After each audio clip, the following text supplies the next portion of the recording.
Bismillah wassalatu wassalamu ala Rasulillah wa ba'd. Saged difahami napa mboten keterangan? Ada pertanyaan apa mboten Mas sampai sejauh ini? Ada yang bertanya?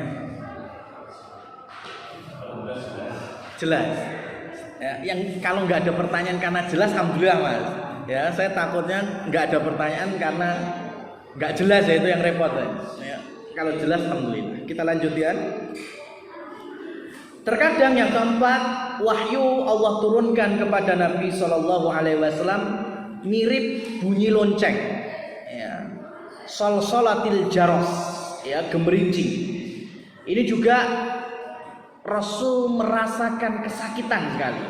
Bahkan terkadang sahabat-sahabat yang di sekelilingnya merasakan dampaknya ini, rasa panasnya, ya, rasa sakitnya. Terkadang ada Zaid bin Sabit yang menulis wahyu ketika turun itu merasakan sakitnya juga. Kalau wahyu turun seperti hanya suara lonceng, ya, suara lonceng. Kemudian yang kelima, Nabi Shallallahu Alaihi Wasallam melihat malaikat secara langsung utuh, bentuknya seperti itu, cetok-cetok. Sebagaimana Allah firmankan dalam potongan surat An-Najm, Rasul melihat Jibril wa inda sidratil muntaha indaha jannatul ma'wa. Jadi Rasul melihat Jibril itu 2 kali dalam postur asli. Kapan? Yang pertama tadi ketika turun ya ayyuhal muddaththir. Ya, di awal-awal beliau dilantik menjadi Rasul, beliau lihat Jibril sosok aslinya. Yang kedua, ketika Mi'raj, ya, ketika Isra Mi'raj sampai dari langit ke langit itu, Rasul Shallallahu Alaihi Wasallam melihat Jibril dalam sosok aslinya. Betul-betul memiliki sayap yang jumlahnya 600, yang satu sayapnya bisa menutup ufuk langit barat dan timur. Ya. Dan memang Allah Subhanahu wa taala sebutkan di dalam surat An-Najm atau surat bintang, perbintangan, karena memang saat itu kondisi kaum kafir Quraisy itu sering sekali mengaitkan bintang dengan sesuatu yang sifatnya gaib, ya. Maka Rasulullah Shallallahu Alaihi Wasallam pun sampai bersabda dalam riwayat Bukhari, maniktabasa an-nujuma faqad iktabasa minas sihir wa man sahara faqad asyraka wa man ta'allaqa tamimatan wukila ilaihi.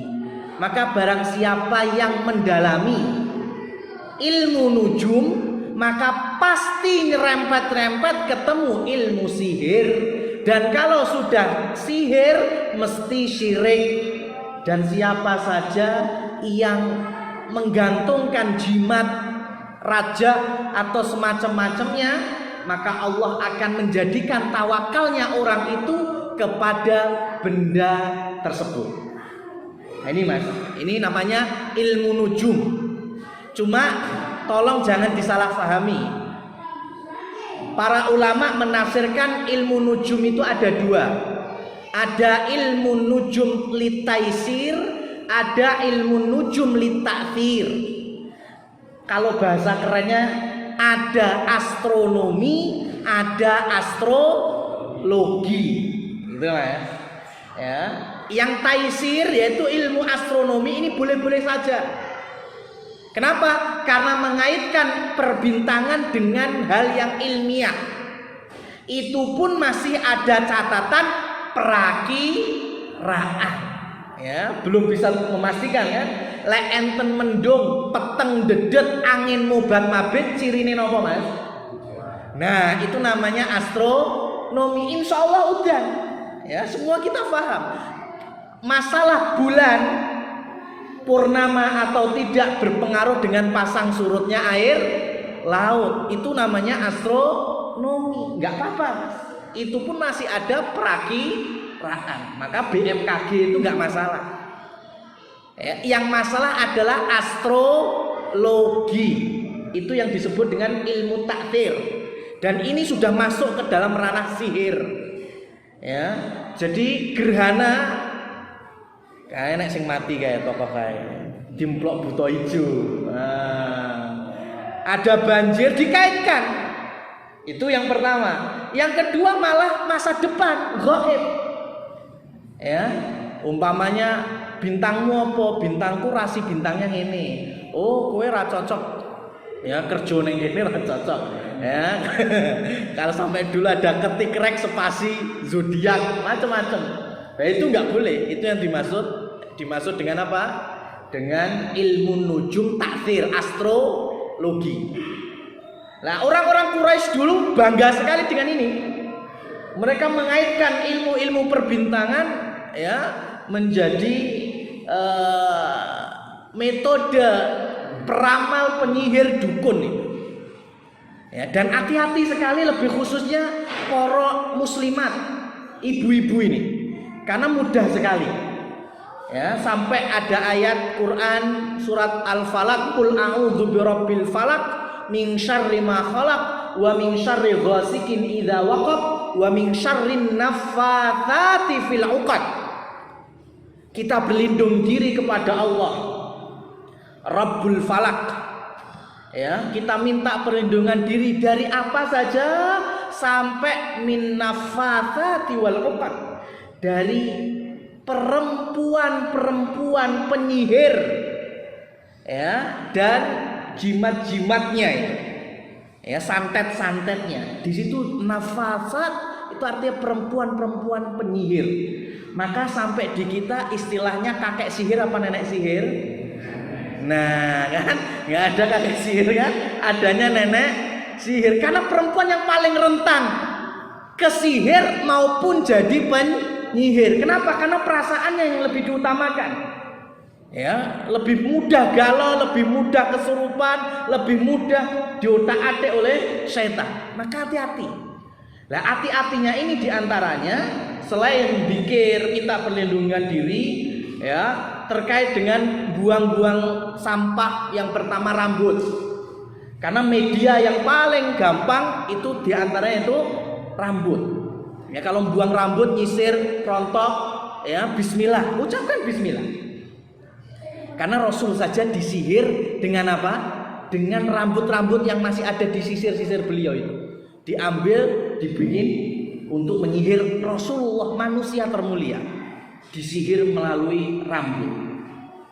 Ya. Yang kedua, mohon maaf karena muslimat ini normalnya ada tamu bulanan, maka membuang ya pembalut yang masih ada darah itu juga dengan bismillah. Karena itu metode yang paling jos, top markotop untuk media sihir ataupun jadi dukun. Mudah sekali. Ya, tinggal nyobek potongan ayat Quran dicampur dengan pembalut yang berdarah, dikelikel, wes jadi dukun, Mas. Yakin, cepet sekali. Ya, karena jelas menghinakan ucapan atau kalamullah subhanahu wa ta'ala. Maka bismillah. Ya. Kemudian juga untuk laki-laki juga baju-baju pakaian-pakaian dalam yang sudah bekas. Ya, kalau mau mengubur ataupun membuang dan sebagainya itu juga baca bismillah karena itu metode sihir, metode pelet, ya, metode itu banyak dengan pakaian-pakaian bekas. Ya, bahkan kalau jenengan, ini saya nggak nyarankan, tapi dijual di pasaran. Ada krim Yusufa, ada krim Dewi Lanjar, ya kan? Itu kan menggunakannya ya ketika kita sudah punya barang bekas itu kita bulet-buletin kemudian pakai krimnya itu, bahasa iklannya spontan menjadi ganteng, cantik spontan. Mosok iso cantik spontan, lele wis pancen gawane elek lho Mas. 5 menit langsung ganteng, 5 menit langsung cantik kan enggak mungkin. Kenapa? Karena itu sihir. Dan yang terakhir adalah foto. Ya, makanya yang masih eksis, yang ngupload foto itu hati-hati, Mas. Karena itu sudah enggak zaman boneka lagi. Rasulullah disihir masih pakai kain-kain bentuk boneka. Nah kalau foto cetok-cetok banget itu ya lebih mudah menjadi media. Dan kita berharap dan berdoa semoga Allah menjauhkan kita dari berbagai macam godaan-godaan maupun tipu muslihat setan dan mengokohkan keimanan kita. Wallahu a'lam bishawab. Fasubhanakallahumma wa bihamdika asyhadu an la ilaha illa anta astaghfiruka wa atubu ilaik. Wassalamualaikum warahmatullahi wabarakatuh.